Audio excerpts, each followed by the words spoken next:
Cars have become too expensive, and our most popular video is the Mazda 3. And Mazda 3s have been around for 21 years now. So how is the first generation, 21-year-old Mazda 3 going to stack up against a brand new one? And can you get away with getting the cheapest one off of Facebook Marketplace? This is Autolab.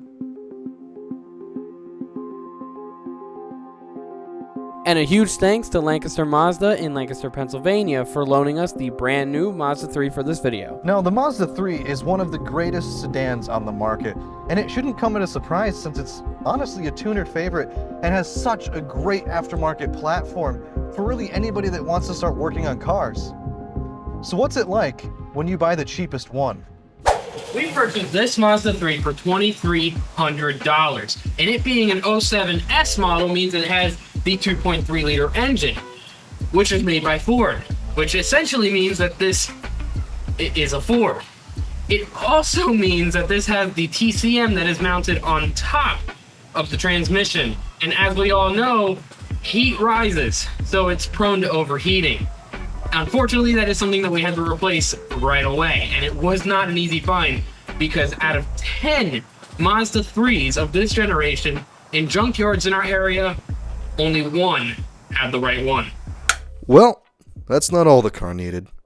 We bought the car for $2,300, and we also had to get a TCM, which was another $50.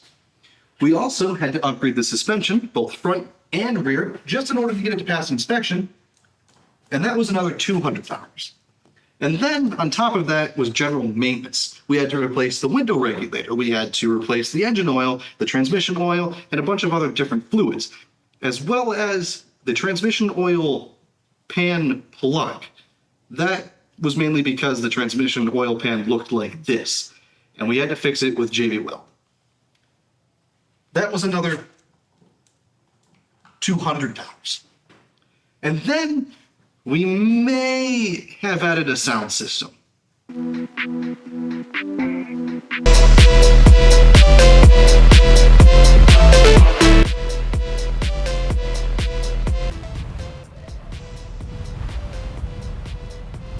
We didn't need the sound system. But on the bright side, I got this photo of Dylan while we did it. And so that brings our grand total of this car to $3,500. So with the total cost worked out, we realized that even at $3,500, it is still one of the cheapest Mazda 3s on Facebook Marketplace in our area. So here we have the cheapest Mazda 3. And over here, the most expensive Mazda 3, or at least the 2025 Turbo Carbon Edition. It's a little confusing, but let's get into it. Well, you get quite a bit, so let's check out the front end first. Obviously, we pretty much covered this in our original Mazda 3 review. You can check it out up here. But you have the iconic Mazda 3 grille and their headlights with the daytime running lights and turn signals. And with the new car, at least, you get this zircon sand color, which is really nice. But again, these are all things that we kind of already know. But what we don't know, since this is the hatchback, is the rear end. Honestly, the only difference between this and the sedan is that this kind of looks like an egg. But honestly, this car's been out since 2019, so you already know what it looks like.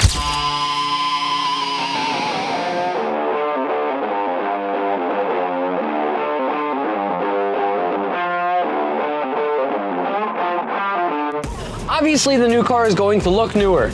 It's going to drive newer. It's going to smell newer. But it's not that simple.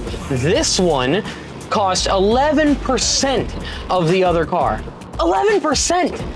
That's nearly $32,000 you're saving. And if I want to spend that money for some blind spot detection, I'll just spend the money and buy an person and have a blind spot monitor that can just look around the car.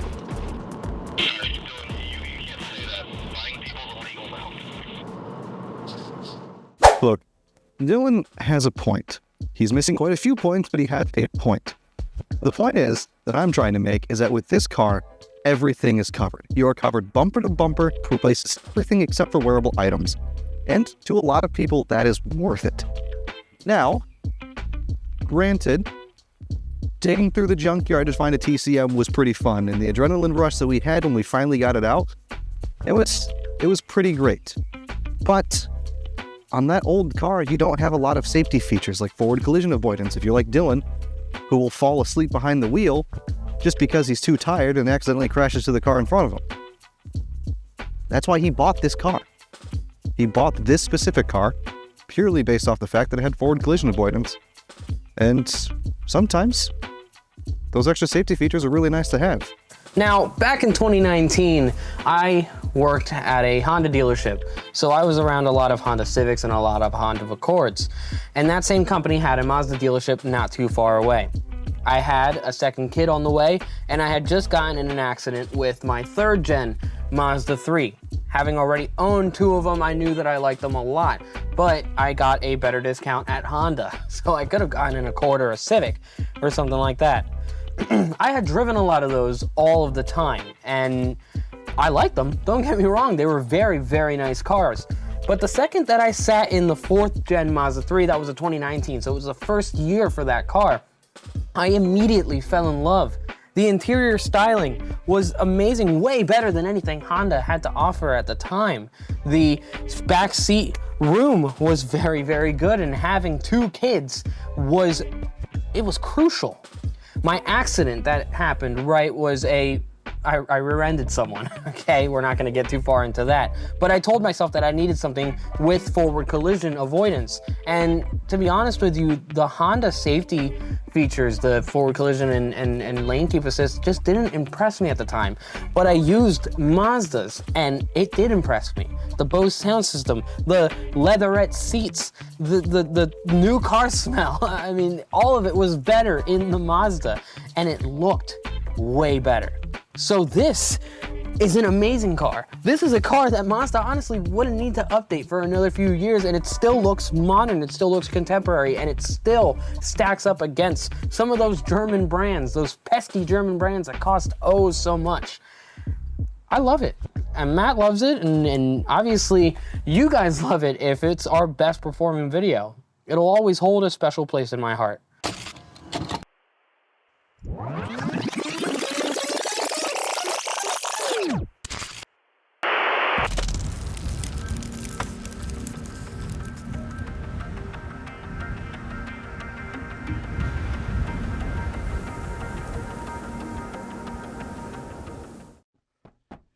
Matt!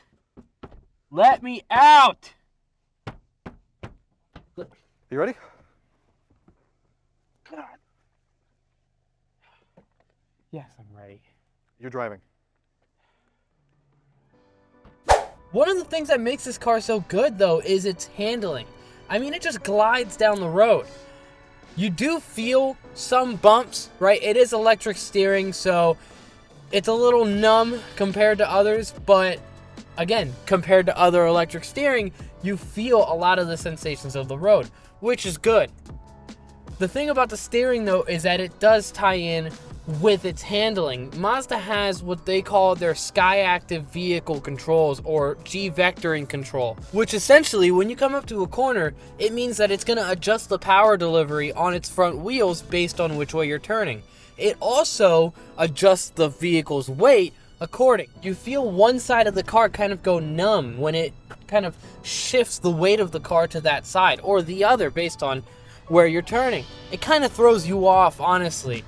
It's supposed to stop you from being fatigued at the end of a drive, which kind of leads into the way they designed this car. They designed this car around the driver. It's supposed to make you feel less tired, less fatigued after a drive, and it's supposed to make you feel excited about driving again, which this car does. He's right. He's a moron, but he's right. The driving characteristics of this car is exceptionally well. It feels very nimble. This car has Mazda's G-Vectoring, which we've talked about before in our old Mazda 3 video. If you want to learn more about it, you can watch that video. But essentially what it does is when you take a corner pretty hard, it will apply the brakes to the inside corner, kind of eliminating understeer. It makes the car feel very nimble through the corners. And that, coupled with the fact that this is a car, or a sedan, that's weight starts at the 3, like BMW can't really say, it makes this car feel very great to drive, while also being more luxurious than that same BMW.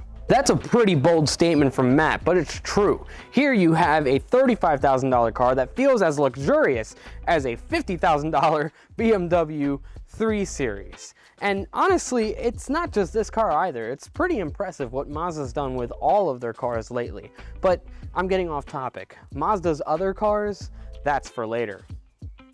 Anyway, this is the new Mazda 3. Obviously, you clicked on this video to look at the difference between the new one and the old one, because why wouldn't you? The thing is that the differences are most apparent on the inside. So let's take a look at the interior. So in here, you've got suede on the seats, as well as a leather accent and leatherette all over on the sides. They're actually pretty good on the sides of the seats too, because they hold you in, and they're really freaking comfortable. In the standard Mazda 3, you have leather on the dash, which I've always loved, but in this car, it's suede, which I like a lot better. And you've got stitching here, which I said was orange, but Matt insists is brown. It also continues onto the door. Unfortunately, no Bose audio in this car, but that is available in the new Mazda 3s, and that has always been an exceptional sound system. Leather on the steering wheel and on the shift knob, and that is real leather, so there was a veal used for that, unfortunately. And since this is the 2025 model, it's got the bigger screen up here, which is actually enormous. I tried to pair my Apple CarPlay on there to show you how big it really is, but it's big, much bigger than the last one. You've got wireless charger down here, where what used to be a door to open your cup holders is now just cup holders. I like that a lot with the wireless charger. Plenty of storage here with 2 USB-C ports. No cigarette lighter anymore. Back seats, plenty of storage. Just like I said before, storage for people, obviously, that being legroom. Sunroof up there. You've got a taco holder. You've got your airplane-like seatbelt lights up here. I've always been a fan of that. And the last thing I really want to mention is your climate control here, which is a little bit different in its format than it was in the last one we reviewed, but mostly the same. I think it looks like an old 80s car radio with its knobs here and its screen. But other than that, it is still very similar than the last one we reviewed. Amazing interior, super comfortable, super modern, and it looks great. Now, back to the old car. Look, I really have no idea what to tell you. This is a good car, and it drives reasonably well once we replace the suspension. And I mean, it at least gets you from point A to point B without any issues as long as you replace that TCM. But, I don't know, I mean, what more could you really ask for? You're just being cynical because you bought a 2017 BMW 440i for 25 grand. And in filming this video, you realized you could have bought a new Mazda 3, brand new, for the same price and had more luxury. What the fuck are you doing in here? I mean, you're right, but what the fuck are you doing in here? Get out. What, am I just supposed to wait here? Get out. Matthew!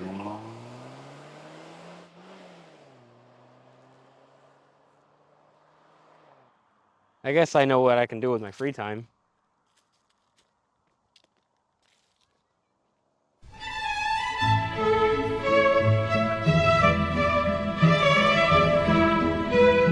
Dinner for two.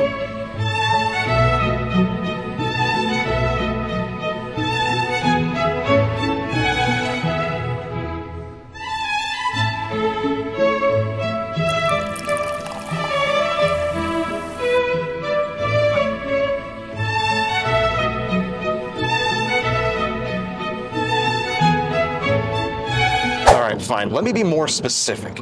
This car, despite its lack of features, is still quite comfortable. It handles well, and at the end of the day, you're driving a car that was only a few grand.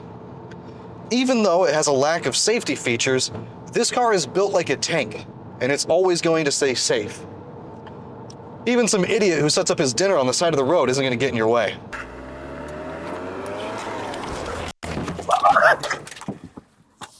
I had to do that. He's getting too fat for those Lunchables.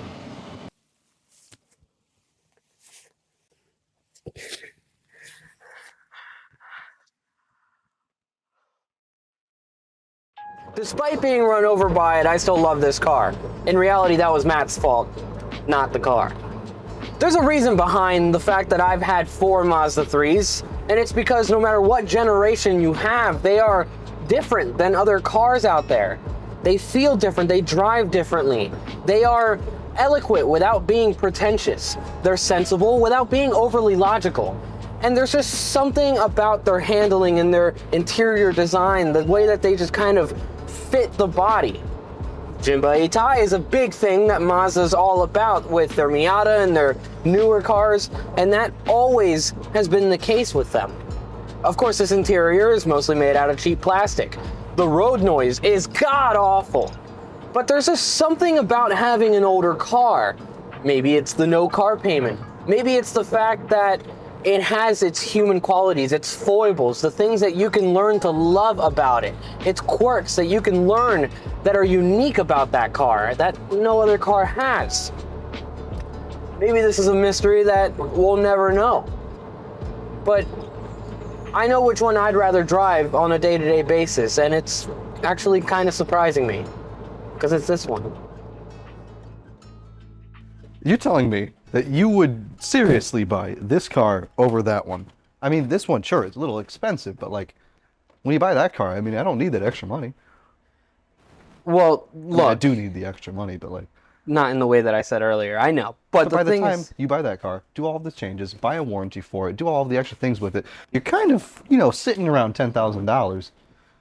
well, that's a bit of an exaggeration, but the thing is, look, if you want to talk about safety, okay, obviously it's this. If Yeah. you absolutely need the most modern and new thing out there because you are this guy, actually, this is perfect, okay? This At is a the end of the perfect car. day. This is brilliant. This is brilliant, but I love this, okay? Okay. The fact is, and this is the best analogy I can think of it, would you rather have a robotic girlfriend? Okay, she's absolutely perfect in every way because you can fine tune her, and she's a hunk of metal, and she's never gonna break down. Or would you rather have a human one? One that you need to take care of, one that's gonna take care of you, and it's gonna have its foibles and imperfections, and those are the things that you can love about it. This Yeah, but that analogy that. goes away as soon as you say the word used. Okay. This, sure, is a little bit unused, and this is maybe tainted in some ways. Okay? Yeah. But it doesn't matter. This you can fall in love with. This is you can have a connection with. This is just a utility. This is a microwave. It's gonna do what you want it to do every single time, and it's never gonna break down on you. But you need that breakdown sometimes. Sometimes you need to take a break. So does your car. I think we both know which one we would want to buy. Let us know which one you think you would want to go with, and thanks for watching.